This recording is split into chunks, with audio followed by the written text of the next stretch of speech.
Hello and welcome back to the MLB DFS slate breakdown for Monday, September 23rd. We got a 4-game slate on tap today. It is going to be a quick one, but we'll get into it, get it done, and move on to tonight's NFL slate.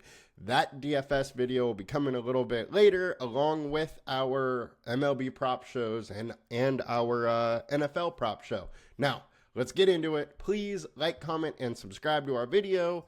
Helps us a ton. And let's get down to business here. Getting over to the MLB slate.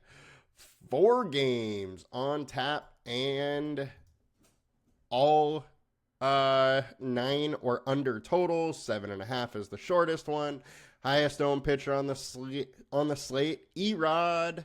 Good old Eduardo Rodriguez. He pitched an absolute gem last time he was out. 6.5K is too cheap.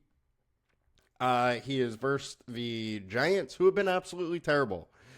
95 plate attempts. They're hitting 102, 148 ISO, 179 WOBA versus lefties.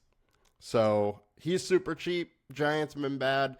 No wonder why so much ownership is going that way. They've also been striking out a ton. High combined K rate. It's obviously a good spot for E-Rod, and he's cheap, so I get why people are going there. Next, we got Aaron Nola versus the Cubbies.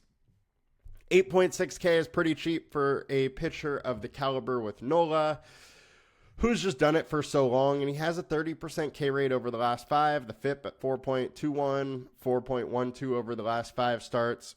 He's looked pretty good over the last 5, and he's in a decent spot here. However, the Cubbies, over their last 20 games, have been hitting pretty well. 294 average, 176 ISO, 370 WOBA.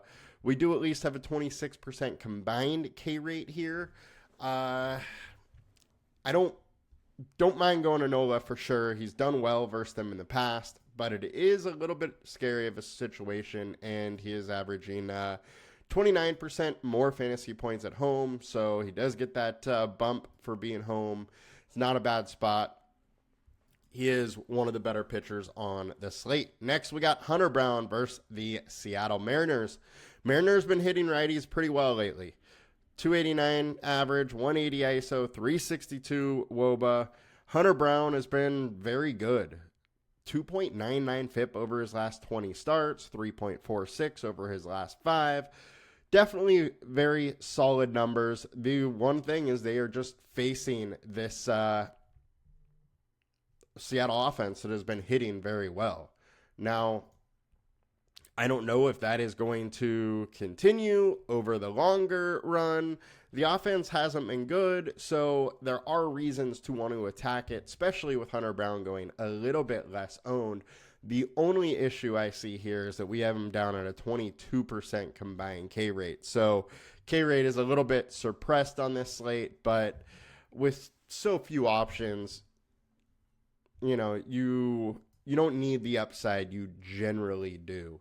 Next, we got Chris Bassett, 8K versus the Red Sox. I actually really like this spot for Bassett. He's a solid pitcher. He's done well versus the Red Sox in the past. Has a 3.34 FIP over his last 5, 3.8 over the last 20. He doesn't have the upside in the strikeout department either. However, we do know when he gets it rolling, he goes 7 innings. He's still able to get 6-8 Ks. And get it done. So at lower ownership, I think this spot is very interesting. A nice little pivot, nice way to get a little bit different there. Next, we got Tanner Huck versus the Blue Jays. Blue Jays have been hitting decently through this back half of the season. Tanner Huck's been okay. I don't mind the spot. I just don't love it. But it is at lower ownership, and he does have some upside. So I think you definitely have to consider it. Next, we got Bryce Miller. Bryce Miller is averaging 67% less fantasy points while away. He is a very good pitcher, but when he is that bad away versus home, it's kind of hard to trust him in a really tough spot versus the Astros. They don't strike out much. They're a very good offense. It's just a little hard to go there. Hayden Birdsong, I can't really do it. versus a hot Arizona Diamondbacks team. He is only 5K though, and for that reason, I have a little bit of interest. If you wanted to get off Eduardo Rodriguez, you could go Birdsong, and then one of the other, higher priced pitchers, and you're going to get way different and be able to pay up whatever you want for bats. Nate Pearson's just an opener, so I'm not really going there. Getting over to FanDuel. Quickly check it out here. Our highest own is Eduardo Rodriguez, 7.5K. Makes sense to want to go there. The whole issue is just upside, and it looks like he has it. The one thing I would say is outside of this last game, he hasn't been able to go 6 innings the whole rest of the season. So there is some worry about him getting to the quality start bonus, and you're really going to want that on this slate. Now, 7.5K is too cheap for him, but I'm definitely a little bit interested. Hunter Brown, I think, is fine. Nothing really bad to say about him, but he's also not in like a slam dunk spot. He has been efficient at least, and, there's a decent chance he can get the quality start bonus here. I think my favorite is either going to Bassett or Aaron Nola for less ownership, and, the upside is here.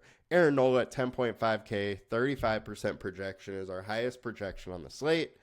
Bryce Miller is our highest, but I think I would be pushing that down a little bit, as I just don't think away he has the ceiling he generally does. Aaron Nola or Bassett, personally, my favorite pitchers on this FanDuel slate.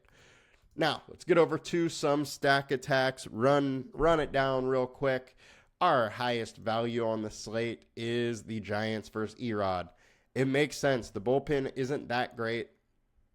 Eduardo Rodriguez has had a hard time going past 5 innings. And even if he does go 5, he still has a 4.23 FIP over his last 20. MLB hitters can get to that. So it makes some sense. You get some leverage. I don't mind that play, taking the chance. Our highest owned, we got Arizona versus Birdsong. Makes some sense to go there. Philadelphia versus a bullpen game of the Cubs. You got to like that a little bit. And then Boston versus Chris Bassett. While Chris Bassett is probably my favorite pitcher on the slate, he can get got every once in a while. And when he does, he'll give up 5, 6, 7 runs. So I don't hate trying to go there. I don't love going there at high ownership, though. So that is my one thing. I would prefer a high-owned Arizona or Philadelphia to them. Now, Philadelphia is our highest projected stack on the slate. Don't mind that one. And our highest ceiling, we got Arizona again. Clicking implied run total, Arizona's at 4.9, Philadelphia at 4.5, Boston 4.3, Toronto 4.3, Houston at 4.1, San Francisco 4.1. So 4.1 to 4.9 is really not much of a difference, but the ownership differences from them are giant. You can absolutely make a case for Houston or San Francisco ending up as being the stack you needed at way less ownership. Bryce Miller's way worse away. Eduardo Rodriguez doesn't generally work too deep into games. The bullpen behind him is terrible. I think there are absolutely ways you can get different on this slate and have some leverage. So good luck tonight, guys. Make some money, and we'll be back tomorrow with a big Tuesday MLB slate. Peace!